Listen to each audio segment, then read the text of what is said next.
তো আজকে চলে গেছিলাম বরকে নিয়ে শপিং করতে। আর গতকালও চশমাটা পরে গিয়ে চশমাতে একটু স্ক্র্যাচও হয়ে গেছিল, সেই জন্য ভাবলাম যে নতুন একটা চশমা ওকে গিফট করব। তার জন্য আমি কিন্তু চলে এসেছি লেন্স কাটে। তো চলো এবার ভেতরে যাওয়া যাক। যেহেতু আমার বর চশমা পরে, সেহেতু এবার ভাবলাম যে পুজোতে জামা কাপড়ের সাথে সাথে কিন্তু একটা চশমাও গিফট করি। আর এই লেন্স কাটে যতবার আমি আসি ততবার কিন্তু আমার একদম চোখ ধাঁধিয়ে যায়। মানে এখানে এত সুন্দর সুন্দর কালেকশন, আর চশমার সঙ্গে সঙ্গে কিন্তু সানগ্লাস গুলো ভীষণই সুন্দর। তো এই লেন্স কাটে ঢোকার সঙ্গে সঙ্গে কিন্তু আমি চশমা দেখছি তো দেখছি, দেখেই যাচ্ছি। তো এবার কিন্তু আমি আমার বরকে কিছু চশমা বেছে দিচ্ছিলাম, যেগুলো আর কি আমার ভালো লেগেছিল, কিন্তু আমার বর পরে পরে দেখছিল, কিন্তু আমার বরের তেমন একটা পছন্দ হচ্ছিল না।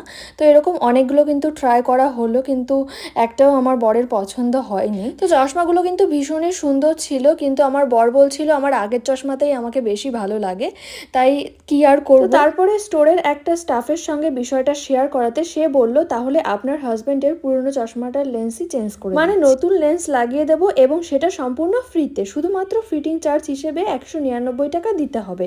মানে এখানে এসে জানতে পারলাম এই অফারটা কিন্তু এখন চলছে সমস্ত লেন্স কাটের শোরুমে। এখানে লেন্স কোয়ালিটি কিন্তু একদম প্রিমিয়াম, মোর ডিউরেবল, অ্যান্টি গ্লেয়ার এবং স্ক্র্যাচ রেজিস্ট্যান্স। আরো জানতে পারলাম ফ্রেম যে কোনো ব্র্যান্ডের হোক না কেন, এই অফারটা শুধুমাত্র লেন্সের উপর। আমি তো আমার বরের চশমার লেন্স রিপ্লেসমেন্টের জন্য দিয়ে দিলাম। তো উনি জানালেন যে দুদিনের মধ্যেই চশমা রেডি হয়ে চলে আসবে। ঠিক সময় মতো দুদিনের মধ্যেই কিন্তু চশমা চলে এসছে। তো দেখি কেমন কোয়ালিটির লেন্স এসছে। ফ্রি লেন্স, কিন্তু কোয়ালিটিটা কিন্তু খুবই ভালো।